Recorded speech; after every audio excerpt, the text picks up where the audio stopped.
Music by Preeti recording studio लोहा लोहा लोहा। अखन अहाँ सब सुन रहल छी सिंगर दीपक झा के आवाज में। ये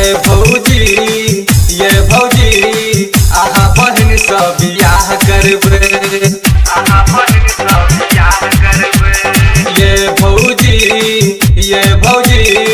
आहा बहन सब बियाह करबे। कहबे आहा भैया के ओ करे सो हम करबे। ये भौजी आहा बहन सब बियाह करबे।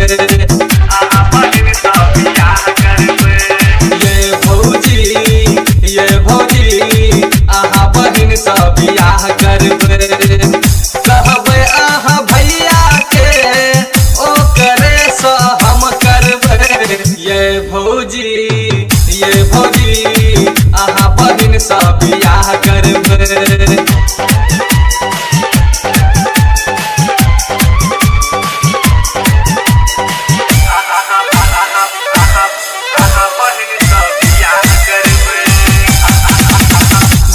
सब क्यों मारे ताना कोना का करबे भेट।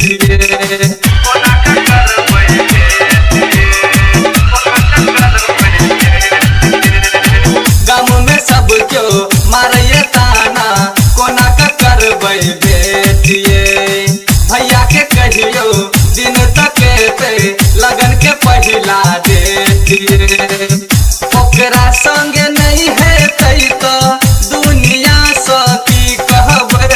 ये भौजी आहा बहन सब बियाह करबे। ये भौजी आहा बहन सब बियाह करबे। कहबे आहा भैया सो ओ करे सो हम करबे। ये भौजी आहा बहन सब बियाह करबे। Music by Preeti recording studio लोहा लोहा लोहा।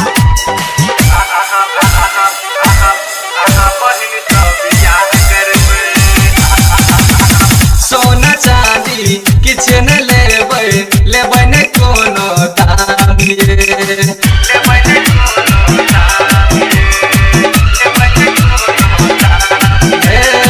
सोना चांदी किछ न लेबै न कोनो दाम। एसी गाड़ी किन क अनबै ल क जेबै अहाँ गाम। अहाँ बात करबै तो ओकरा संगे भाग जेबै। ये भौजी आहा बहन सब बियाह करबे। ये भौजी आहा बहन सब बियाह करबे। कहबे आहा भैया के ओ करे सो हम करबे। ये भौजी आहा बहन सब बियाह करबे।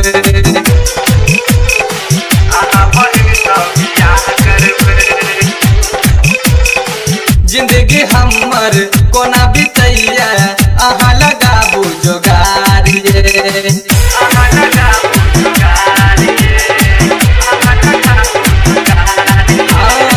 जिंदगी हमर कोना बितैया अहाँ लगाबू जोगारिए। कहैया शंकर बात सुनियो बनी तो हमर यारिए। दीपक झा के बात सुनू करू ने विचारिए। ये भौजी